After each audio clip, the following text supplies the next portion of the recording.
Alright, mag-reaction tayo dito mga kababayan no, sa pagbisita nga ni VP Sara Duterte dito po sa bayan ng Maasim sa probinsya ng Sarangani. At ito po yung baluarte nga ng mga Pacquiao, no, mga kababayan. Yung governor nila dito ay si Governor Rogelio Ruel Pacquiao na kapatid naman ni Manny Pacquiao. At alam naman po natin yung mga Pacquiao ay kaalyado ngayon ng administration, no, ng Marcos administration.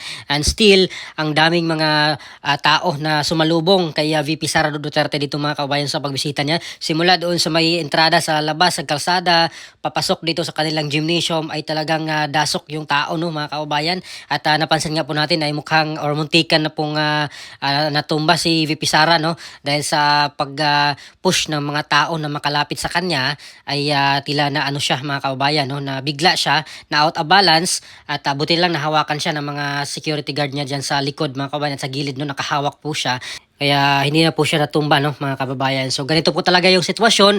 Hindi po maiiwasan yan kasi sa sobrang dami ng tao mga kababayan, no, sa area at gustong makalapit kay VP Sara at makapag-picture, no. Kaya ito po yung nangyari mga kababayan. So talagang kung saan magpunta itong si VP Sara, expected na po natin na ganito po talaga yung mangyayari, no. At gustong makapag-picture kay VP Sara or makalapit kay VP Sara para makapag-shake hands, makapag-picture at yung iba naman dyan ay may mga hinihinging tulong din mga kababayan, no. Hindi po natin maiwasan na may mga kababayan din tayong may mabigat na pinagdaraanan at walang ibang maisip na pwedeng makatulong sa kanilang sitwasyon kaya gusto nilang lumapit dito kay VP Sara. So may mga ganong instances mga kababayan, no. I'm not saying na itong pagpunta dito ngayon ni VP Sara may mga huming tulong, although talagang apektado po lahat dyan kasi dyan po yung lindol, no, yung 7.8 magnitude na lindol ay dyan po tumama sa kanilang probinsya. At kung hindi ako nagkakamali, itong Sarangani, no, dito sa Maasim yung pinaka-epicenter ng 7.8 magnitude na lindol mga kababayan. At kahit na nilindol po sila ay nakikita natin o naririnig natin talagang parang hindi po naka-experience sila ng lindol, no, mga kababayan. Grabe yung kanilang tuwa at saya nang makita nila si VP Sara Duterte, no, na bumisita dito sa kanilang lugar ngayong araw, no. At nung nakaraang linggo nga ay si VP Sara naman ay doon sa kabila naman, no, sa Malapatan, Sarangani naman at doon sa may Jensan naman. So ngayon ay sa Maasim na po siya banda nagpunta mga kababayan, no. So ito yung bayan ng isang bayan din sa Sarangani province at nakikita natin na parang hindi niya kasama dito yung governor, no, ng Sarangani, si Governor Ruel Pacquiao mga kababayan, unlike nung pagbisita ni PBBM dyan sa kanyang probinsya nung nakarang araw ay kasama siya, kasama yung governor, yung ibang mga local politician at ngayon si VP Sara lang yung ating nakikita, no. Iwan ko lang kung baka nag-meeting sila, di natin nakita, no, hindi natin sure, pero dito sa video ay wala pong Ruel Pacquiao na kasama dito mga kababayan, no. Si VP Sara lang na mainit na sinalubong ng mga taga Maasim, Sarangani province mga kababayan. At yun nga, mukhang hindi halata do na nilindol yung mga taga Maasim mga kababayan, no. Sa pagdating ni VP Sara ay talagang sobrang saya, sobrang nagkahiyawan, mukhang hindi dumaan sa malakas na lindol, no, mga kababayan, yung mga taga Maasim. At syempre at malaking tulong na rin siguro yung pagbisita ni VP Sara kahit papaano ay nakalimutan na nila yung malakas na lindol, no, yung mga na-trauma kasi hindi po biro mga kababayan yung ganung kalakas na lindol, no, 7.8 na nagbagsakan yung mga building doon sa Jensan at yung mga bahay na mga hindi gaano katibay yung foundation, yung mga lupa nga naglandslide pati yung mga tulay yung nagkasira-sira.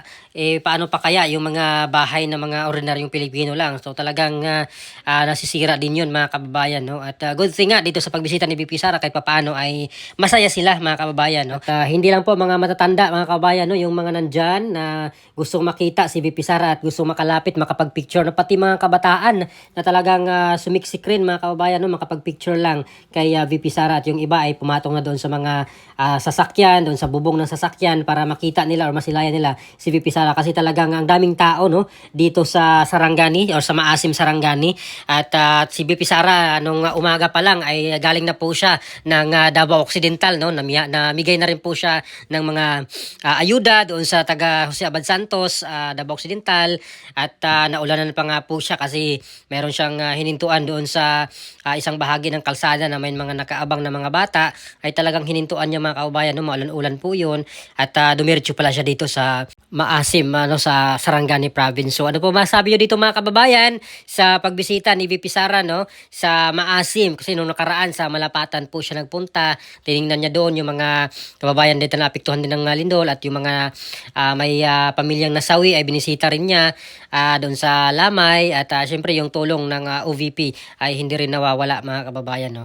At pati yung iba mga senators, Senator Bongo nagpunta doon, Senator Robin Padilla nagpunta na rin doon, no. Sila yung Gatchalian Black nagpunta rin yata doon sa Malapatan, no. At sa Glan naman nung nakaraan si President Bongbong Marcos mga kababayan nagpunta. Although hindi ganito klaseng kadaming tao yung sumalubong sa kanya, no, at hindi ganito ka sigla yung mga tao na naghiyawa, no, dito sa pagbisita ni VP Sara nung kay PBBM. Although may mga nagchant ng BBM pero hindi ganito kaingay, no. Iba pa rin talaga yung pag si VP Sara ang nagpunta sa isang lugar mga kababayan, talagang sobrang saya ng mga tao, no. Hindi po sa pagiging bias, nakikita lang po talaga natin na ganito yung totoo mga kababayan, no? Pangyayari kapag si VP Sara yung nagpunta doon sa isang lugar, no.